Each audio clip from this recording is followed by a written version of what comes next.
আসসালামু আলাইকুম, আমি মোহাম্মদ রুহুল আমিন। তো প্রিয় শিক্ষার্থী, অনলাইন কোর্সের এ পর্বে সবাইকে আন্তরিক অভিনন্দন ও শুভেচ্ছা। তো আজকে আমরা আলোচনা করব ব্যষ্টিক অর্থনীতির খুবই গুরুত্বপূর্ণ একটি বিষয়টি হলো উৎপাদন সম্ভাবনা রেখা। উৎপাদন সম্ভাবনা রেখা এর ইংরেজিতে শর্ট ফর্মে বলা হয় পিপিসি, আবার এর আরেকটি নাম আছে পিপিএফ। এখন এইগুলোর পূর্ণ মিনিং অর্থাৎ এই যে পিপিসির ফুল মিনিংটা কি অথবা পিপিএফ এর ফুল মিনিংটা কি, এটা কিন্তু পরীক্ষার ক্ষেত্রে জ্ঞানমূলক প্রশ্নে আসে। তাহলে আমরা দেখি পিপিসি এর আসলে ফুল মিনিং কি এবং পিপিএফ এর কি। তাহলে পিপিসি লিখলাম, পিপিসি হলো প্রোডাকশন, ঠিক আছে, প্রোডাকশন হবে, ঠিক আছে। অনেক জায়গায় কিন্তু প্রোডাক্ট লিখে ফেলে, এটা কিন্তু ভুল। হ্যাঁ, প্রোডাকশন পসিবিলিটি, সিতে কি হবে, কার্ভ। তাহলে পিপিসির ফুল মিনিং হলো প্রোডাকশন পসিবিলিটি কার্ভ, অর্থাৎ উৎপাদন সম্ভাবনা রেখা। এখন কথা হলো, পরীক্ষায় যদি পিপিএফ আসে সেক্ষেত্রে আমরা কি করব, তাই না?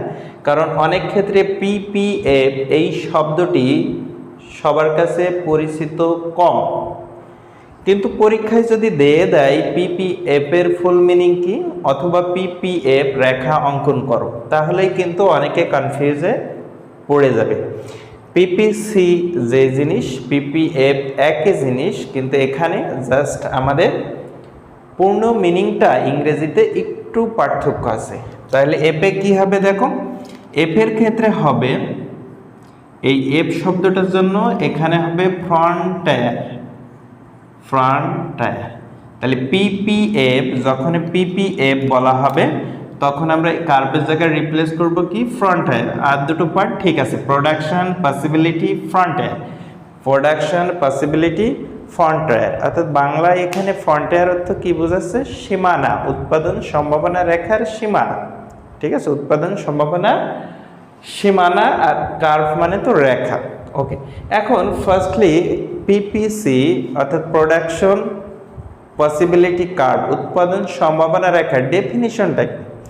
তাহলে এট এ গ্ল্যান্স যদি আমরা একটু দেখে নিই সরল ভাষায়, উৎপাদন সম্ভাবনা রেখা হলো এমন একটি রেখা যে রেখার বিভিন্ন বিন্দুতে নির্দিষ্ট পরিমাণ, দেখো নির্দিষ্ট পরিমাণ সম্পদ ও চলতি প্রযুক্তির সাপেক্ষে দুটি উৎপন্ন দ্রব্যের সম্ভাব্য বিভিন্ন সংমিশ্রণ নির্দেশ করে। তাহলে এই সংজ্ঞা থেকে আমরা কি বুঝলাম?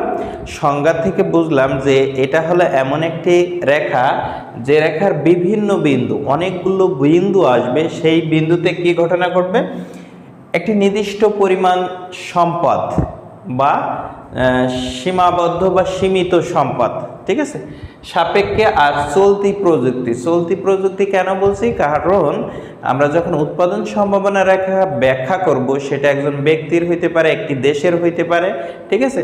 তো ওই দেশের, একটা দেশের কি থাকে, সম্পদ থাকে সীমিত, এজন্য আমরা সীমিত সম্পদ বা নির্দিষ্ট পরিমাণ সম্পদ।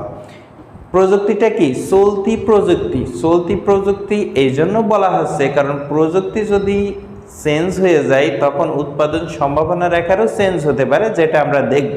এই জন্য আমরা বলছি যখন আমরা আসলে সম্ভাবনা রেখাটা বিচার করতে চাচ্ছি তখনই সেই সময় কি প্রযুক্তি ছিল, সেই প্রযুক্তির সাপেক্ষে এখানে আরেকটা বিষয় আছে, দেখো দুটি উৎপন্ন দ্রব্য, তার মানে এখানে দুটি পণ্যের কথা বলা হচ্ছে। কারণ যখনই তোমরা চিত্র অঙ্কন করবা তখন ডেফিনেটলি তোমাদের মাথায় এটা সেট করে নিতে হবে যে এখানে আমরা যখন ভূমি অক্ষ এবং লম্ব অক্ষ গ্রাফে অঙ্কন করব, অর্থাৎ খাতায় যখন তোমরা চিত্রের মাধ্যমে দেখাবা তখন অবশ্যই লম্ব অক্ষ এবং ভূমি অক্ষ, দুই অক্ষে দুটি দ্রব্য বা পণ্যকে নির্দেশ করবা।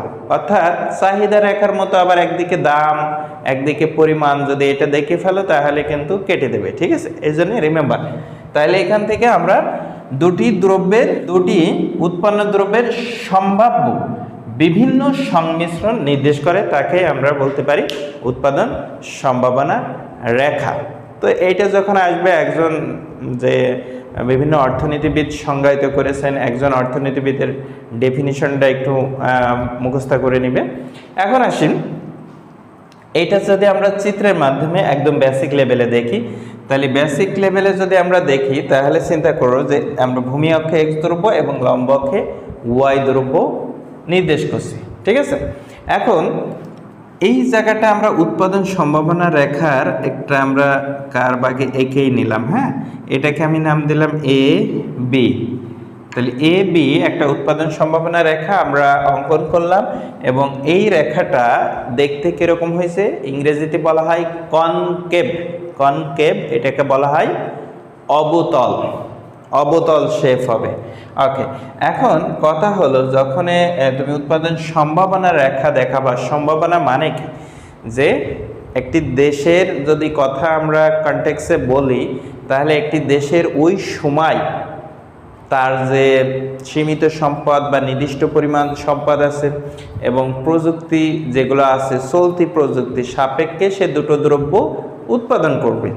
এই দুটো দ্রব্যের মধ্যে কতটুকু আসলে উৎপাদন হওয়া সম্ভব, সেটা আমরা যে রেখার মাধ্যমে দেখাবো, সেটাই উৎপাদন সম্ভাবনা রেখা। ক্লিয়ার বিষয়টি?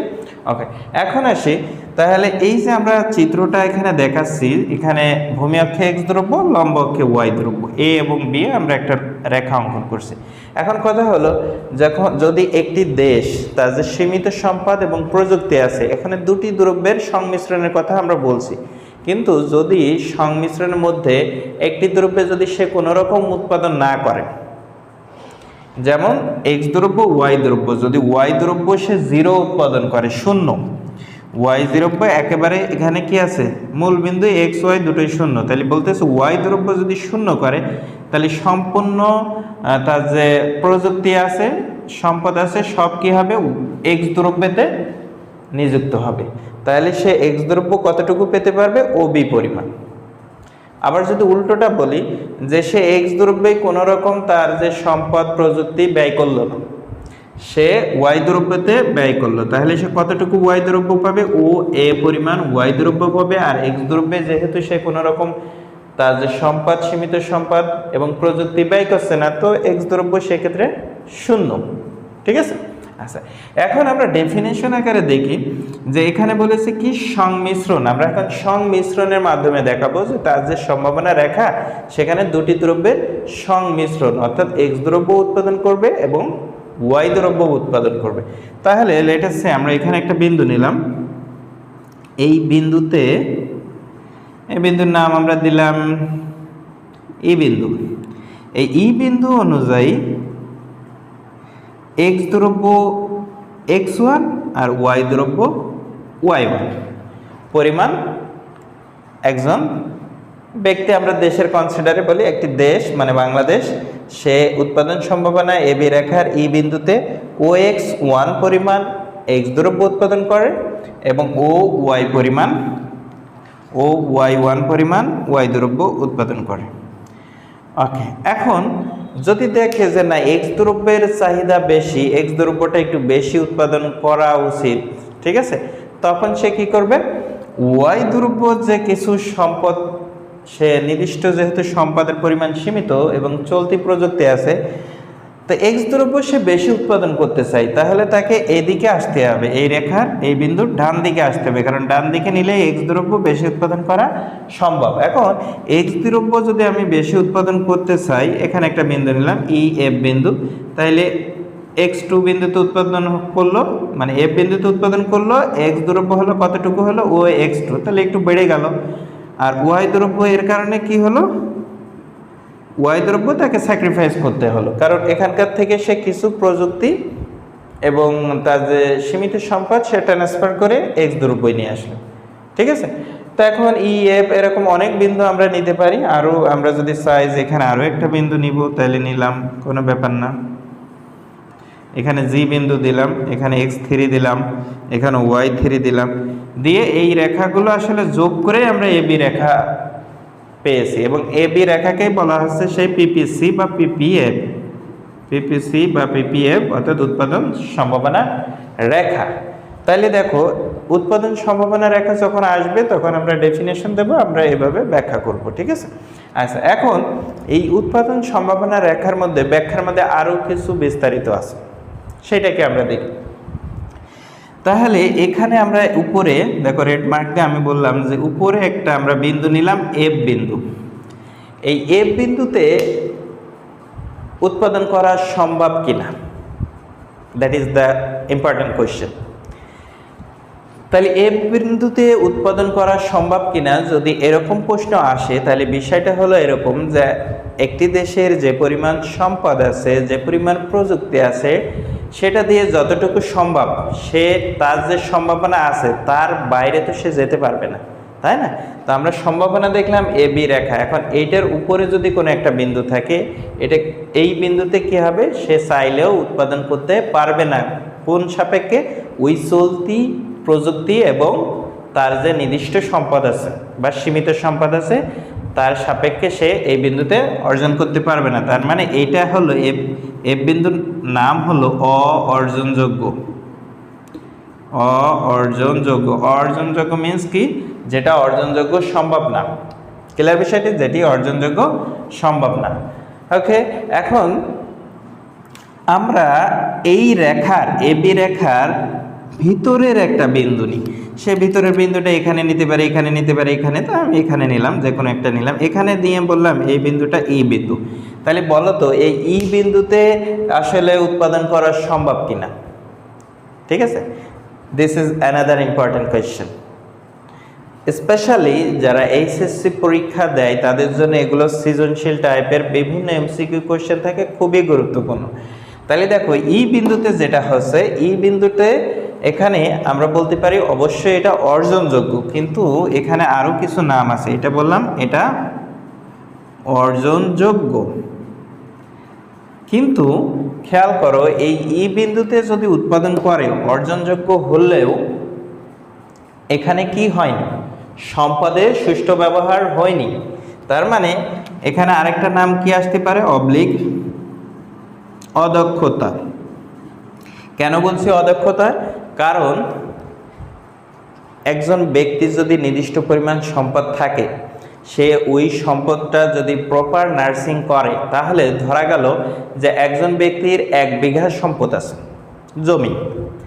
তাহলে ওই ব্যক্তি ওই 1 বিঘা পরিমাণ জমি যদি প্রপারলি চাষ করে, খেয়াল করো উদাহরণটা লিখে দিই, একজন ব্যক্তির 1 বিঘা জমি আছে, সে যদি প্রপারলি চাষ করে সঠিকভাবে, তাহলে বললাম সেখান থেকে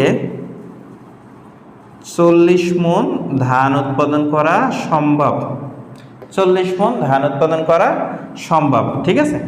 এখন সে তার ওই সম্পদ 1 বিঘা জমিতে সে সঠিক পরিমাণ শ্রম অর্থাৎ লোকবল নিযুক্ত করে নাই, অর্থাৎ ওই জমিতে যদি নিড়ানি দিতে হয়, ট্রিটমেন্ট করতে হয়, ঠিক আছে, সার কীটনাশক দিতে হয়, সেগুলো সঠিকভাবে দেয় নাই। না দেওয়ার ফলে যেটা হয়েছে, সেখান থেকে কি হয়েছে, সাপোজ ধরলাম 20 মণ ধান উৎপাদন হয়েছে, 20 মণ ধান। তাহলে খেয়াল করো এই যে তার হওয়া উচিত ছিল কত, 40 মণ, হয়েছে কত, 20 মণ।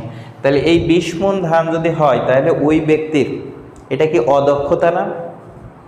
তারপর সম্পদের সঠিক ব্যবহার করতে পারেনি, সুষ্ঠু ব্যবহার হয়নি, তাহলে আমরা বলতেছি অর্জনযোগ্য বাট অদক্ষতা।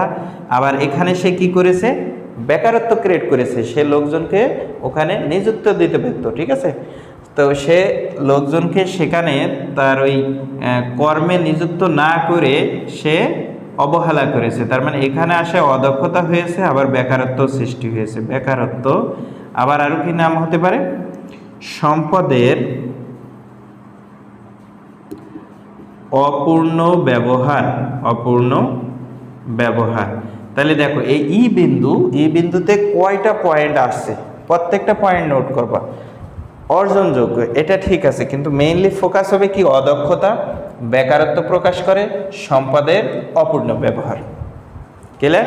আমি এখানে বিন্দু দিয়েছি, ই মিন্স শুধু এখানেই না, এখানে এখানে এখানে এখানে এখানে যে কোনো জায়গায়। তার মানে মূল ফোকাস হলো এ বি রেখার নিচে যে কোনো বিন্দু যদি উৎপাদন করে সেই জায়গাটাই সম্পদের অদক্ষতা বা অপূর্ণ ব্যবহার হবে। ক্লিয়ার বিষয়টি? আচ্ছা, এখন আসলো, এখন যদি পয়েন্টগুলো এরকম হতো, যেমন ই একটা পয়েন্ট, এফ, জি এবং এই যে এর উপরে এইসব জায়গায় যে কোনো বিন্দু থেকে যদি উৎপাদন হতো, আমরা এখানে 3টা দিয়েছি, এবং এখান থেকে যে কোনো বিন্দুতে যদি উৎপাদন হয়, এই রেখার এ বি রেখার বলা হচ্ছে উপরিস্থ বিন্দু। খেয়াল করো, এখানে ল্যাঙ্গুয়েজ কিন্তু ডিফারেন্ট।